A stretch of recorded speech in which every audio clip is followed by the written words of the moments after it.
Hey there, Ryan Reynolds here. It's a new year, and you know what that means. No, not the diet. Resolutions.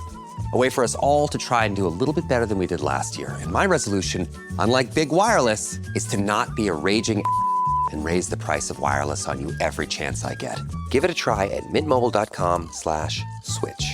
$45 upfront payment required, equivalent to $15 per month. New customers on first 3-month plan only. Taxes and fees extra. Speed slower above 40 gigabytes on unlimited. See mintmobile.com for details. Since you're new to H&R Block, we'll look at your returns from the last 3 years for any money your last guy might have missed for free. I could get money back from last year? You could. We'll find any mistakes. Could have really used that 2 years ago when I dated that mistake for 5 months.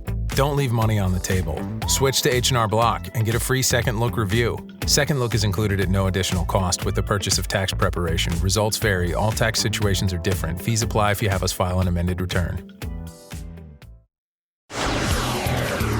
Oh my God! I just want to bottle your chutzpah, and I want to sell it. This is the plaintiff, Samuel Rodriguez. He says he wanted to become a certified scuba diver, and he enrolled in the defendant's diving school, and he completed the first 2 dives in a swimming pool and just needed to complete the ocean part. The defendant kept canceling his lesson on him, even though he knew he would be leaving for a dive trip in Mexico in 4 days. The defendant gave him some papers, promised him he would have no problems, and when he got to Mexico, they checked the paperwork and forbid him from diving. He went to the defendant 2 months before his trip. The guy's a hack who should have his license revoked, and he's here suing for the $1,773.53 he's owed, the cost of his trip and lessons. This is the defendant, Mike Carew. He says he's been diving for 45 years and is a certified instructor. He couldn't do the ocean part because in March and April the weather won't permit it. He gave the proper paperwork to the plaintiff for his trip. And all he had to do was 1 ocean dive in Mexico and he would be certified. The plaintiff, however, forged his name claiming he was certified when he wasn't. The instructor smelled a rat and he ruined his own vacation. Nice try, buddy. He's accused of taking a dive. The defendant has filed a countersuit for $5,000 for fraud and defamation. All parties, please raise your right hand. What you are about to witness is real. The participants are not actors. They are actual litigants with a case pending in civil court. Both parties have agreed to drop their claims and have their cases settled here before Judge Marilyn Milian in our forum, the People's Court. Be seated. Come to order, please. Litigants have been sworn, Your Honor. Thank you, Douglas. Samuel Rodriguez, you are suing Mike Carew and Captain Mike's Diving Services. Hello, Captain Mike, represented by Mike, the owner, for $1,773.53. The amount that you paid him for scuba certification classes plus your cost of a trip that you consider wasted because you were not able to dive. All right. Yes. And you have a counterclaim against him for fraud and defamation. Let me hear from you first. Okay, this is the line of the week. Every year I go on vacation with my family, and every year I come back more tired than I was before the trip. I feel your pain. So tell me about it. So May 4, I went to see Mr. Carew, and I told him that I was going to Mexico just to scuba dive. Even though I was going with my family, I was going to take 4 days just to scuba dive. Told him how hard I worked for this vacation, overtimes, and all these things. He told me, though... When was it? You met him, you went to see him when? On March 4th, sorry. March 4th. Yes. And when was your trip? May 13th. Okay. So it's almost 2 months apart. So he told me, okay, so $450, you take some classes online, and then everything goes well. 2 weeks, you have your certification. Great.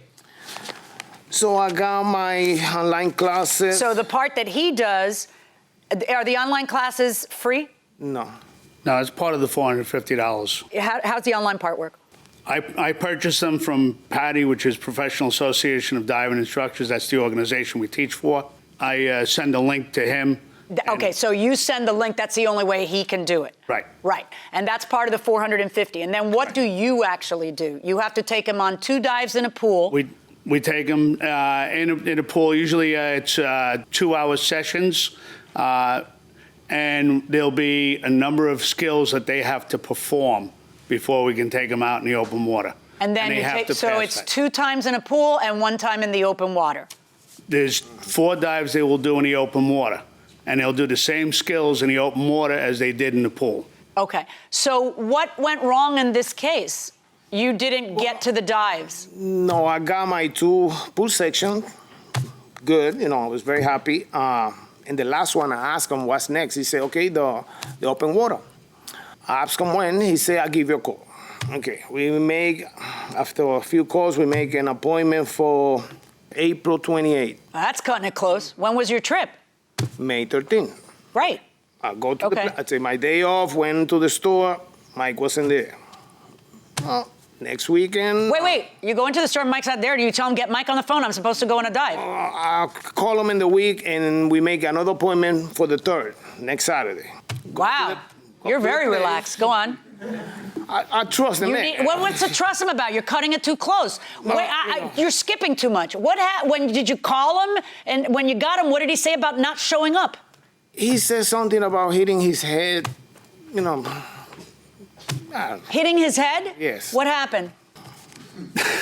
No, I banged my head March 3rd prior to his lesson. So yes, I was out of the pool for the first 2 pool sessions. I was present at the pool session, had another instructor do his work with him in a pool. Okay, did you fail to appear at your dive shop on the day that he was supposed to do an ocean session? Did he ever schedule the ocean sessions? The open water training dives did not happen because the days he was off and he wanted to go, weather did not permit, and it was not safe to do the dives. Okay, how many times did he schedule the ocean part that weather didn't permit? Twice.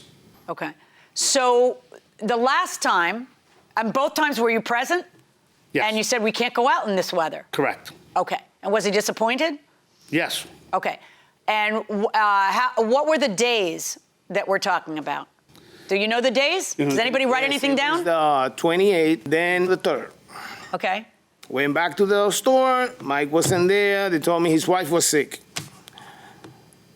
Back to the same thing. Phone calls. I went to the store. So are you telling me that you had ocean dives scheduled and that you would show up for them and Mike just wouldn't show up, wouldn't call you, wouldn't cancel? Exactly. Do you have any proof of that? No.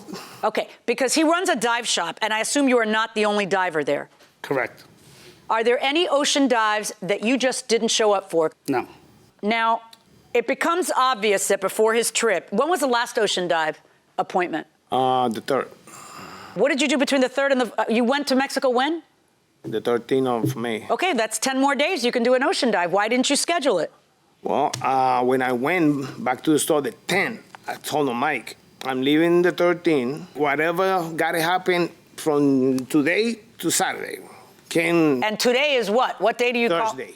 You tell him on Thursday, we need to have 2 dives between today and Saturday. And what happened? That's when he pulls out these papers. Says, Sam, with this, you'll go to Mexico, and with this other proof of your classes, and you will have no problem.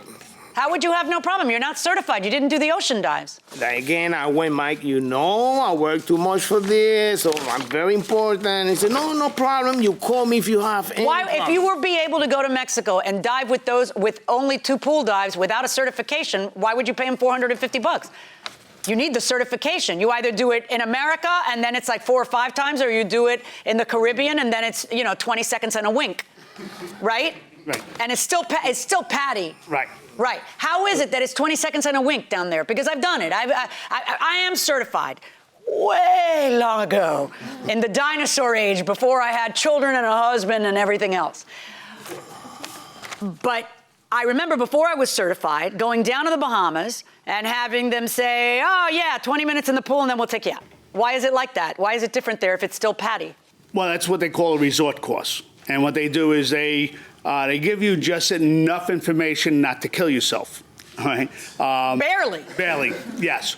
So they have you do a mask clear, regulated clear, couple simple skills. Have you ever scubaed before? Oh, yes. How have you scubaed before? Well, I got friends that scuba. So you I just used did to it? have my own boat before I sold it for this. And, Okay. we usually go scuba. Do you know what scuba stands for? Yeah, underwater something. What is it? Self-contained underwater breathing something. apparatus, right? Okay. How'd you pass that test? Welcome back to the People's Court. Harvey Levin here. Scuba diving, awesome or scary? What do you say? I think it would be awesome to do that. Okay, you do realize that sometimes you're looking this way and then something that you've never seen in your life is coming this way. I know. I feel like it'd be scary if that were to happen, but I think it'd be a good experience. What do you say? It's pretty awesome. Have you done it? Yeah, I've done it. It's awesome. Did you ever, be honest, see something that scared the crap out of you when you weren't looking? No, nothing at all. Who's scared of it? Who's scared of it? I wouldn't do it. I'm not done. Okay, well, there's going inside the courtroom. Let me see the papers that he gave you. Oh, these two. Did Well, you give him actually, some these- papers for his trip? I gave him papers first. And what'd you tell him? With these papers, any other PADI instructor around the world can finish up your training dives. And also when he got to Mexico or whatever, I had gotten a phone call from PADI headquarters, one of the individuals on PADI headquarters, and asked me if I had done 2 open water training dives with Samuel, and I said no. He said, "You sure you didn't do 2 open water training dives?" I said no. He did the online, he did the pool training, and that's it. Why were they asking you that? Because he forged my signatures and tried to pass himself off as certified. How do you know that? They sent me the document. Patty Do you have notified them? me. I have the document. Can I see that? Did you sign his name to a certification? Well, yes, I did. You forged the instructor's name and you falsified? You lied to Patty? Nah, it wasn't like that. You lied. Yeah, it is exactly like that. You signed his name as though you finished the course when you didn't have time to finish the course. I tried everything. I don't care that you tried. I don't care that you tried. You weren't certified and you represented to the resort that you were. And you forged his signature? I did it, but not to get in the boat. I was trying to do it. Then I called Patty. I don't know what the heck you're saying. Did you sign this man's name to pretend you were certified? Yes, but I was in my room already, not in the boat. I'm calling Mike for 3 days. He's not showing up. You're in your room already. What difference is it? You forged the man's signature. I know, but I never used the paper. I'm sorry. He wouldn't know you forged his signature unless you did use the paper. And then you have the nerve to come to court and sue. Listen. Oh, my God. I just want to bottle your chutzpah. And I want to sell it. Now, you got a counterclaim against him for $5,000 for what? He forged my signature. This has taken a lot of time. Not only when he was in Mexico, did he, and Patty called, everybody called. He said he was certified.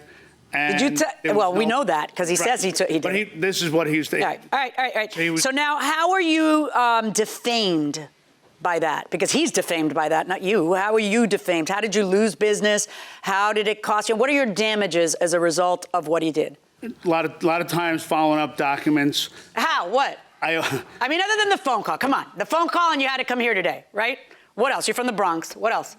It's a pleasure to meet me. There you go. Yeah. That was worth it. All right. We'll waive it. All right. Well, I find that Mike Carew and Captain Mike's Diving Services did 0 wrong. I am not going to rule in your favor on the counterclaim. And I am, however, you know what? I take that back. I am going to rule in your favor. I think that there should be something for the fact that you had to A, answer the phone call, and B, come to court today. A nuisance value, as it were. I'm going to order Samuel to pay you $250 for your time, okay? And as for you, Samuel, no. I am not going to order someone to pay you because you didn't get to go through with your scam in Mexico, all right? 0 for the plaintiff. All right, both sides, hold on, please. Well, the plaintiff loses his case. In fact, he has to give the defendant $250 to bring him to court after this. What do you think? I can't believe how he lied like that, and she believed him. Well, look, you're admitting that you forged his name. That really killed you here in the court. That really was bad. You know that. I wouldn't do it. He should have done his job from the beginning. Sorry about that. At least you were honest and admitted it. All right. Mr. Carew, I'm amazed. You said somebody didn't recognize your signature? Somebody did recognize my signature. Really? Yes. I mean, they recognized that it was phony? Correct. I can't believe it. That's so hard to believe. That's kind of amazing. Anyway, you must have a very distinctive signature. Good signature, and plus they're following up and they're checking to make sure everything's in order. Well, congratulations. You get some money for coming to court. Okay. Thank you very much, sir. Okay. There you go. Harvey, what do you think? By forging the defendant's signature, it could create a massive problem, because if that person goes underwater and freaks out and hurts somebody, that will result in a massive lawsuit. And that will do it for this case. Litigants for the next case on the way into the courtroom right now. This episode is brought to you by Amazon. Sometimes the most painful part of getting sick is the getting better part. Waiting on hold for an appointment, sitting in crowded waiting rooms, standing in line at the pharmacy, that's painful. Amazon One Medical and Amazon Pharmacy remove those painful parts of getting better with things like 24/7 virtual visits and prescriptions delivered to your door. Thanks to Amazon Pharmacy and Amazon One Medical, healthcare just got less painful. This is the plaintiff, Emeka Elenwafi. He says he and the defendant used to date, and now that they've split up, he can't get her to return his car. The woman, as it turns out, is a common criminal. He wants his wheels back, but she refuses, so he's forced to sue her for the value of the car instead, which is $5,538. This is the defendant, Toyette Hall. She says the plaintiff has some darn nerve suing her because he gave her the car as a gift. Now he's going back on his word. She's sorry. He can sue her till the cows come home, but she doesn't owe him a dime and is pretty sure the judge is going to see through his lying ways. She's accused of grand theft auto. All parties, please use your right hands. Welcome back to the People's Court. Next case on the docket. These litigants used to date. They broke up, and he says she stole his car, but she says the car was a gift. It's the case of you stole my heart and my car. Thank you, Douglas. Emeka, how to pronounce your name? Emeka Elenwafi. Okay. And the Rock Auto Broker Incorporated, you are the owner, is suing Toyette Hall for $5,538, the value of a car that you say she refuses to return to you. Tell me what's going on. I met her in 2014, and it didn't take me a long time to figure out that she wasn't the kind of person I wanted to deal with. So I kind of distanced myself from her. Why?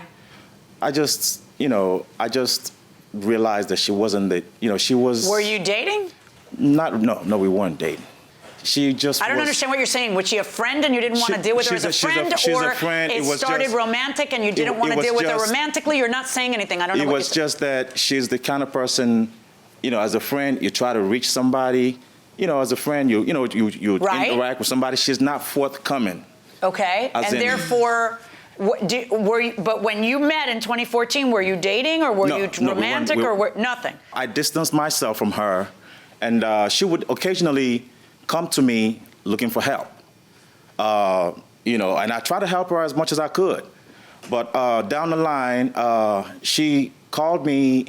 Well, we are friends on Facebook, and occasionally I would advertise cars on Facebook, hoping maybe friends of mine would, come to me looking for cars. Why? What do you do for a living? I sell used cars. Okay. So she reached out to me, and then she said, you don't check up on me. I lost my job. I lost my car. I lost my house. I went through a lot. And I said, okay, I'm sorry to hear that. And then she said, do you have a car for me? I said, no, I don't, because I just suffered a huge loss in my business. But she suggested, she said, look, she offered, she said, do you have any car that you want to pawn, and I would help you get the loan using her name. Because initially... Wait, she asked you Yes. if you had any vehicle Yes. that you wanted to pawn Yes. and get a loan in order to what? In order to, because in 2016, I had approached her and said, I have a vehicle, because I was going through some hard times in my business. I said, look, I have a vehicle that I'm looking to pawn. I can do it. Why not? Because I already did it one time and I can't go back to the title pawn place. So I said, so you can pawn a car? You could pawn, okay, and so do they actually take the car from you, or they don't take the car from you? If you don't make payment, they will repossess then they the take the car from you. But so in 2016, I approached her and said, look, would you be willing to do that for me? I will pay you some money. She said yes. So you told her to pretend it's her car, and Yes. you would pay her. Yes. Now, did you have to put the car in her name for that? Yes. And then money came forth. How much money? Maybe around 20-something, 2000 something. It's been How much do you say it was? It was $25.18 that they gave me. Okay, so, and who'd they give the $25.18 to? They gave it to me. And then you gave it to him? And he took me to the bank, and I cashed it, and I gave him all of the money. All of the money. And then your cut from that little deception was how much? Nothing. Nothing. Why would you do it if you weren't getting any money out of it? Because he told me that his mom was sick in Nigeria, and he needed her to come over here because she needed some medical attention. Now, I asked him originally why he couldn't do it in his name. He said that he had done it too many times at different places, and he couldn't do it anymore. Wow. Why are you doing this? I did it for him. Especially if you're not making any money. I did it for him because we dated. And I don't know why he told you that we didn't. We dated. I met him in 2014 at a bar in Atlanta, Georgia called U Bar. We dated for a few months. However, he lied to me about not having anyone. We were out on a date one day, and somebody called him, and he was arguing with them in his accent, in his language. And I asked him, I said, you have a girlfriend? Because he stepped outside of the car, and he started arguing with her. And I asked him, did he have a girlfriend? He said no. And I was like, okay, so who was that? He said that was his baby mama. And I said, okay, so are you guys in a relationship? He told me that they live together. When the person... Who's this is my son. Okay. Is he going to testify? Yes, he knows. He knows him ever since. Maybe you will, maybe you won't. Relax. I want you to relax, okay? His eyes are like this, and he's just grabbing onto the chair. All right, we're good. Go ahead. Okay, and so at that point, I let him know that I didn't want to deal with him, and I did not want his problems becoming my problems because I didn't feel like I was going to gain anything from that. And then I told him that we could be friends, and I just decided to keep it as being friends. Okay, so when he contacts you in 2016 and tells you that he, can you do this for me because I got to bring my mother from Nigeria because she's sick and all that stuff. You did all that. You risked your name on a loan. You risked your name on a car. Insurance. And you got no cut. He told me he was going to pay it back. And he did he? was my friend. Wait. Did he? No, ma'am. So who has a judgment now against them? Me. Exactly. And I was being a friend to him. No, you were being a fool to your son, who's your responsibility. Yes. You have a responsibility to be able to get credit in a time of crisis if you need it and not ruin your credit for a guy who you're not even dating. Right? Yes. Who's apparently someone else's man. Yes. All right, so now let's move on. So you end up finding out that he doesn't pay it. Do you contact him and say, you got to pay this, you got to pay it? What does he say? So originally when we did it, he said he was going to pay it back. Now I was at work one day and I started getting the calls from the collectors. Is that the first payment or in collections? It was the first payment. Oh, really? So he didn't pay a single payment? He never came to give me any money to pay it off. And then at some point he tells you, well, they shouldn't be calling you because I turned in the car. Because I turned the car in, and it's illegal for them to call you because they have the title and they have the money. What happened in that case? Your Honor, I didn't date this girl. I did not. That's number one. Number two. Wait. Okay. Oh, okay. Yeah. Number two, the car that she pawned, I did approach her. And I said, would you be willing? Right. Did you make the payments? No, I did not. Oh, so you ruined her credit to the tune of $2,500 and something. Your Honor, I knew that the reason for which I needed the money, it was going to take a bit more time before I can get, returns. You didn't make one payment. Yes, but I couldn't get the money back fast enough to meet the deadline. I couldn't make the money fast enough to meet the deadline. Okay, so now fast forward to 2017. What happens? So after that happened in 2016, I lost our communication with him. I ended up getting my phone number changed. I had went through some hardships. I lost my job, lost my place, lost my car, right? So I was really just trying to, get back on my feet. And I had a few dollars. I had a couple of $100, and I know that I can go to a place to actually get a car, but I didn't know of any actual. So he's a guy you called? So I called him and I asked him, did he know any friends or people Why would you call him? The guy already did this horrible thing to you. Yeah, I was kind of like looking for, him to kind of like give me referral, to someone that's probably not going to be so tough about credit or down payment. And because I didn't have any animosity so toward what him. happens? He called me while I was at work.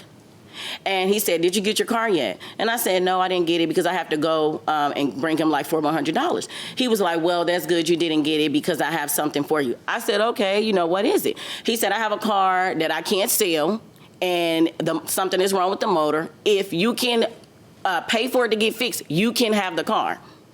The motor, when I told him, I said, okay, well, I want to see the car. He told me what kind of car it was. What was it? A 2012 Nissan Versa, like a small car. Does he end up giving you this car with a... Yes, he had already had it registered in my name when he came to my house with it. And he picked me and my son up in the car. And we dropped him off to his car. And then what? And then I kept the car, so I thought in my head that I could get a title on the car. Oh, being that it's in my name and it's my car. Well, why not? Everybody else is doing it. Being that it's in my name. It's all the rage. And it's my car, and I don't mind getting a title on in a car that I'm going to drive. Did you get the car fixed? No, I didn't get it fully fixed because it actually, on Christmas Eve, I got stuck on the side of the highway for like 4 hours. The trans actually went out on the car. How long were you able to drive it? From August all the way until Christmas Eve. All right. And you turn it in for parts? Yes. And they give you what? They gave me $900. Okay. Now, when do you first hear from him saying, hey, I want that car back? So he says that he put his car in her name, for various reasons, and now they broke up, and she says it's hers. Can he start to try and prove I was just basically scamming somebody? I think he can try to prove that, but just because it's a scam, he may have some difficulty. If it is a scam, does he automatically lose? Yes, in my opinion, he does. Why? Because it's fraud. You know what? Enough said. Going inside the courtroom. One night he called me. He was like, no, I'm just going to come and get the car. Now, I've had the car for 2 weeks. This is the 27th. I'm like, no, you're not going to come and get the car. I've already put money into it. You know what I'm saying? I've already... What do you say happened here? You say that you were trying to do the same deal you'd done the last time. But if that's the case, the last time the car didn't go to her. So why did she have the car this time? Your Honor, the first time I approached her, I said, look, I'm going to pay you $300. You're talking about 2016? Yes. Was that my question? Oh, okay. Why do you give her the car this time? The first time...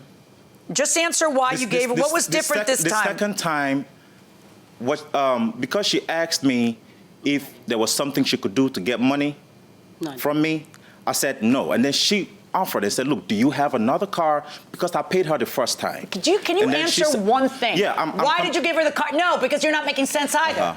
See, the two of you are in this shady stuff, and then you want me to get to the truth of it. And you each say the truth is something else, and I wouldn't believe either one of you if your tongues came notarized. I can't trust either one of you. I'm going to tell you what I think happened. Mm-hmm. I think you needed a car at the moment because you didn't have a car. I think he gave you his car because he wanted to be nice and wanted you to be able to use the car. I think you then reneged on him and said, no, you know what, titled under my name. But this is your kind of payback.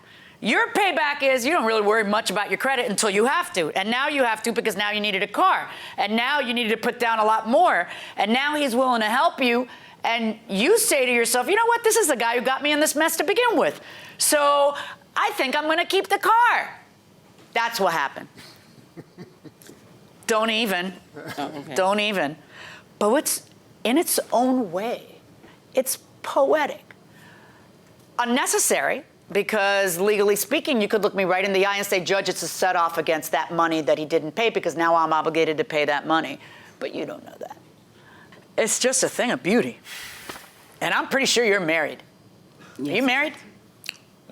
Can't hear you. No, ma'am. Were you married in 2016? No, ma'am. Did you have a girlfriend? That's enough. I think we all know. It's okay. So I am finding in favor of the defendant in this case. I guess that's just kind of the little risk you took by putting everything in her name. You see, this is like you do all this shady stuff and then you don't want it to have a consequence. Well, this time it had a consequence. And this time the consequence that it had is actually okay. Because even though I believe with every fiber of my body that you are lying to me when you say he gave you the car, I do believe that you have a right to not to self-help, but to call it, Judge, this is a set-off against that money that he never paid back. Verdict for the defendant. Well, the plaintiff fails in this case. Seems like a lot of shady dealing was going on here, Mr. Ihlenwaffer. What do you say about what the judge had to say? She's a liar. You Miss Hall? Yes. You're talking about. You know, it started at the very beginning. You said you never dated. She said you did date. You met in Atlanta in 2014. Yeah. You dated for a couple of months. You deny that totally? Like I said, she is a liar. You know. Really? Yes. 90% of what she said here are all lies. Well, she won the case. Well, I mean, she won the case doesn't mean that she's right. She's a liar. So she can keep the car. That's all right. That's okay. Okay. Well, Yeah. good. Thank you. All right. Thank you very much. Interesting. Very interesting. Hey, Doug. Yeah. How are you? How are you? All right. So you got the car. You're going to hold on to the car. Well, the car is gone because it was a piece of junk in the first place, and it, so you don't it even went have out it on anymore. me, and I just junked it. Don't have it. And the car was given to me, and we did date, and I don't know why he's lying. Why is he denying that? I'm a beautiful woman, so I don't know why. Maybe because he don't want his wife or his girlfriend to know. I don't know. I mean, that was a long time ago. It was in 2014 Yeah. and a few months in 2015. Crazy. I'm not understanding, but Crazy, it's okay. crazy. All right. I'm glad that she ruled in my favor. Okay. Well, I'm sure you are. Well, thank you very much. Good. Are you finished with him now? You going to go back to him for anything again? Definitely done. We're done. It's over. Yes. Okay. Thank you very much. Thank you must you. sign a few documents. Harvey? Okay, I mean, I just want to make a general point that if you put your car in somebody else's name for whatever reason, you are asking for trouble. It almost never ends well. And that will do it for this case. Litigants for the next case on the way into the courtroom right now. This is the plaintiff, Tamerla. She says she loaned the defendant, who she'd been in a relationship with, money to fix his slashed tires. He keeps telling her he's going to pay her back, but hasn't, and she's tired of waiting around for the cows to come home. Well, today's Judgment Day, and she knows the judge is going to rule in her favor for the $420.68 the defendant owes her. And she can't wait for her to bang the gavel and force him to pay her back. This is the defendant, Ron Kelly. He says the plaintiff gave him the money while they were dating. Never told him it was a loan until after they split up, and he doesn't think that's fair. If he had known the money was a loan, he never would have accepted it. Now she's harassing him. She was certifiable when he broke up with her, and he's not paying back what was a gift in the first place. He's accused of leading a lover along. All parties, please use your right hand. Welcome back to the People's Court. Next case on the docket. These litigants were in a relationship, and she loaned him money to fix his slashed tires. The defendant says the plaintiff gave him the dough. It's the case of Sick and Tire. Thank you, Douglas. You're welcome, ma'am. Tamerla? Yes. Okay. You are suing Ron Kelly, your former boyfriend? Something. All right. For $420.68 that you say he owes you and has not paid you fully for. Tell me what happened. He told me one day that... How did you two know each other? I thought we were in a relationship. He told me we were never in a relationship. He says that? Yes. Did he tell you that at the time? Yes. Were you intimate? Yes. There you go. All right. Go on. So one day we were coming from somewhere, and he got home. He got outside of the place, and he said, somebody slashed my tire. So the next day we talk on the phone. He said, yeah, I don't have the money to get this tire fixed. My tire's been slashed. And I said... Did he have a wife or a girlfriend while this was going on? He had a whole lot of girlfriends, and he had a wife too, yes. Oh, Lord. All right. Maybe that's who slashed his tires. Go ahead. So he said he had to get his tire fixed. So I met him at the auto shop, and I swiped my card to pay for the tire. Why? Because he said he needed a tire. And he gets whatever he needs from whoever he needs it? No. Well, apparently.